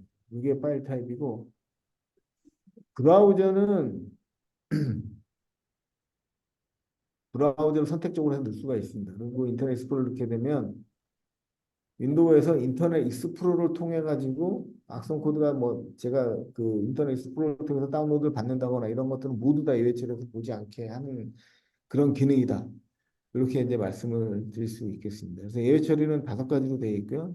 해시는 앞에 말씀드렸던 것처럼 해시값 기준으로 악성 코드를 탐지할 예외 처리를 하는 거죠. 그래서 바이러스 검사를 안 하는 거고요. 패스는 그 실제 위치하는 위치에 따라서 서티피케이션 코드 사인된 인증서 기반, 파일 타입은 파일의 확장자라든가 파일의 이름 기반으로 예외 처리가 되고요. 브라우저는 브라우저 종류별로 악성 코드가 있더라도 탐지하지 않도록 예외 처리를 하는 그런 기능이라고 말씀을 드릴 수 있겠습니다. 이게 굉장히 중요한 이유가 뭐냐면 실제로 이 저희 프로그램을 설치해서 이제 쓰다 보면 특정 프로그램하고 충돌이 나가지고 어떤 프로그램 예를 들어서 저희 걸 깐 다음에 우리가 DRM을 쓰는데 DRM이 뭔가 문서를 암호화시키려고 시도할 때 그때 저희 프로그램에서 이 DRM이 하는 행위를 딱 봤더니 바이러스처럼 보인다. 그럼 이걸 공격해가 이거를 무력화시켜서 악성 코드로 오인하거나 이런 거 탐지해서 격리를 시킬 수 있게 되거든요. 그럼 DRM은 못 쓰게 되니까 이런 경우에 예외 처리를 넣게 되죠. 그때 이제 넣을 수 있는 방법이 일단 해당 프로그램의 해시 값을 안다면 해시로 넣으면 가장 좋겠죠. 근데 해시로 넣으면 어떤 문제가 있죠? 이 프로그램이 버전이 바뀔 때마다 해시가 계속 바뀝니다. 그 해시를 계속 바뀐 프로그램의 그 버전마다 계속 해시를 추적해서 넣어야 돼요. 굉장히 번거롭죠. 패스로 넣을 수도 있습니다. 패스로 넣게 되면 C 밑에 프로그램 폴더 밑에 뭐 DRM이라는 폴더를 무조건 예외 처리하게 되면 DRM 프로그램은 업데이트가 되더라도 프로그램 파일 밑에 DRM이라는 폴더 안에만 존재하게 되니까 예외 처리가 쉽게 되겠죠. 근데 단점은 뭐냐면 역으로 해커가 그걸 안다면 DRM 폴더에다가 악성 코드를 투입시켜서 거기서 실행을 하게 해버리는 겁니다. 그럼 이미 예외 처리가 돼 있으니까 악성 코드가 탐지가 안 되겠죠. 그러니까 익스플로전은 굉장히 조심해서 어프로치를 해야 됩니다. 반드시 고객의 협의를 받고 동의를 구한 다음에 적용을 해야지 제 마음대로 우리 마음대로 적용했다가 거기 폴더를 예외 처리해놨는데 나중에 악성 코드가 탐지가 거기를 통해서 악성코드가 들어오면 저희가 탐지를 못하게 되거든요. 그런 것들은 큰 문제가 될 수 있기 때문에 그런 것들은 고객분과 반드시 먼저 협의를 해야 되고요. 그다음에 서티피킷으로 하는 것도 좋은 방안이죠. 예를 들어서 DRM 업체에 서티피킷이 있으면 그 인증서 기반으로 코딩 사인된 이름을 여기다 넣어주게 되면 그 회사에서 만든 프로세서는 무조건 예외 처리를 하는 겁니다. 유치에 상관없이 다 예외 처리가 되다 보니까 예외 처리가 쉽고 편하게 구성을 할 수 있게 되겠죠. 뭐 그런 것들도 이제 고객의 환경에 맞게 이런 예외 처리를 진행해 나갈 수 있다. 이렇게 말씀을 드릴 수 있고요. 그다음에 이제 카테고리라는 게 있는데 이건 뭐냐면 우리 회사에서 예를 들어서 뭐 넷백업을 쓰고 있다.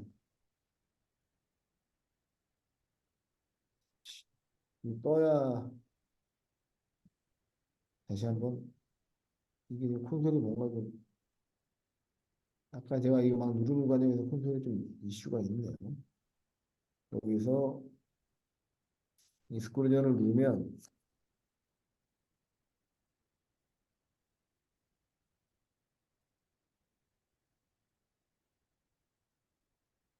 여기에는 이제 글로벌하게 많이 팔리는 제품들이 여기 들어가 있습니다. 그러니까 이런 것들은 본사에서 확인해 봤더니 뭐 시만텍에 백신하고는 충돌이 많이 난다. 아니면 뭐 넷백업이라는 백업 솔루션하고 충돌이 난다. 이러면 여기다 미리 이제 만들어 놨어요. 템플릿을. 그러면 시마테 프로그램을 일일이 파악해서 어디에 해시값이 뭐고 위치가 어디고 이런 걸 파악할 필요 없이 여기서 시마텍을 딱 누르게 되면 자동으로 이제 이게 들어가게 되는 거죠. 들어가서 굳이 고객이 폴더나 이런 걸 파악하지 않더라도 저희가 그걸 고객들이 편하게 쓸 수 있도록 사전에 카테고리를 만들어 놓은 겁니다. 이게 이제 카테고리라고 보시면 되고요. 예, 지금 안 떠서 그런데 여기 뜨게 되면 굉장히 많은 제품들이 있거든요. 글로벌하게 많이 팔리는 제품들은 이미 다 카테고리를 만들어 놨기 때문에 이걸 갖다 그냥 그대로 사용하시면 된다. 이렇게 말씀을 드릴 수 있겠습니다. 이게 지금 큰 소리 조금 이슈가 있네요.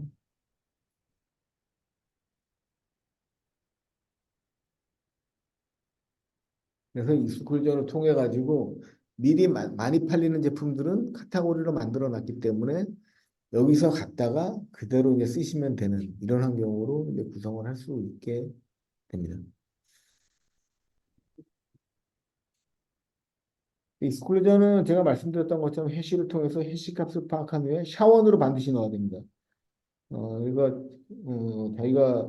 저희 사용하시는 해시값이 MD5인지 샤원인지 반드시 확인하신 다음에 저희는 샤원만 지원하기 때문에 샤원 해시값으로 반드시 넣어야 되고요. 경로를 통한 것들은 패스를 통해서 경로를 넣으신 다음에 파이 폴더를 포함시킬지 말지를 선택하신 이후에 등급을 정해서 구성하시면 되도록 되어 있고요.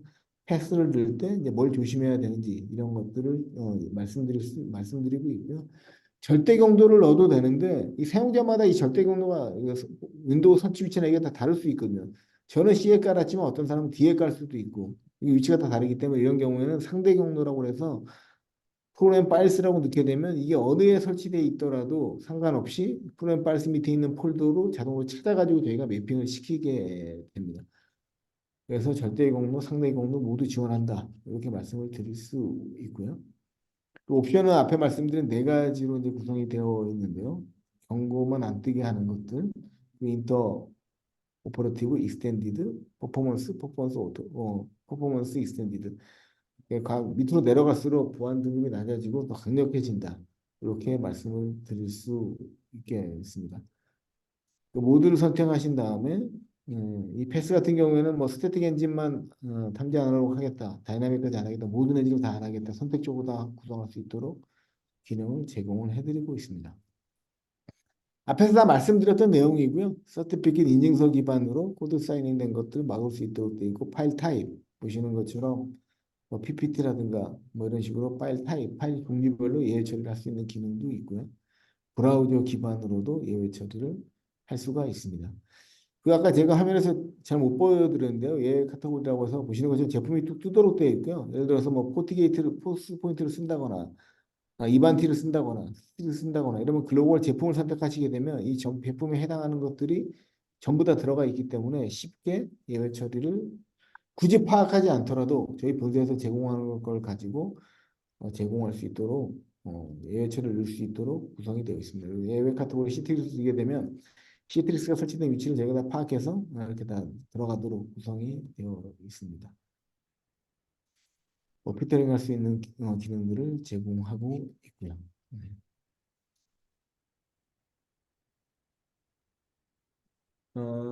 오늘은 뭐 요 정도 하면 될 것 같고요. 그리고 여기 관심 있는 분들은 여기 이제 아토믹 레드라고 해서 요건 제가 다음 시간이나 한번 보여드릴 건데요.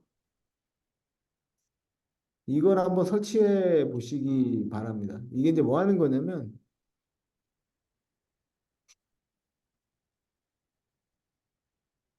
아토믹 레드는 그 여기 화면에 있는 것처럼 설치 설명서가 있기 때문에 이걸 보시고 또 따라 하시면 뭐 그렇게 어려운 건 없으실 거예요.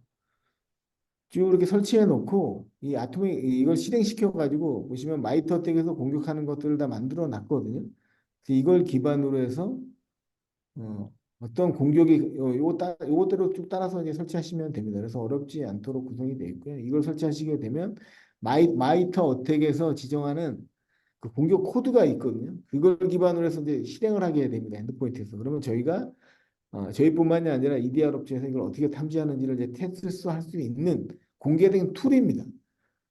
요거는 제가 5월 말이나 이때 한번 실제로 이제 설치해가지고 어떻게 동작하고 어떻게 공격하는지 이런 걸 보여드리고 EDR에서 어떻게 로그를 가져오고 어떻게 분석이 가능한지를 보여드리도록 하겠습니다.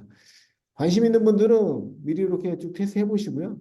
뭐 리스트에 가보시게 되면 보시는 것처럼 마이터 덱에서 T103에 대해서 공격이 가능하다. 이 T105에서 막아야 되는 것들 내가 공격을 시도하게 돼요. 윈도우, 리눅스 다 지원합니다. 윈도우에도 설치할 수 있기 때문에 이런 공격 코드들을 넣고 이게 실제로 되는지를 다 테스트할 수 있는 툴이다. 이렇게 보시면 되고요. 실제로 이거 이제 POC 할 때 현재 기업에서 많이 사용하고 있습니다. 그래서 이걸 가지고 뭐 사용 방법 이런 것들을 5월 말쯤에 제가 한번 진행하려고 하고 있고요. 그 전에 이거는 이제 메타스플로이시라고 그것도 한번 보여드리려고 하고 있는데 그것도 설치하는 방법이나 이런 것 제가 한번 쭉 설치하는 거 보여드리고 어떻게 동작하고 하는지 간단하게 리버스제를 통해 가지고 원격 PC에 들어가서 공격하고 그걸 센트럴에서 어떻게 탐지하는지 이런 것들은 마지막 시간에 진행하도록 하겠습니다. 오늘 요 정도 하면 될 것 같고요. 혹시 뭐 질문 있으신가요? 마치기 전에? 네, 그럼 요 정도로 마치도록 하겠습니다. 네, 감사합니다. 네.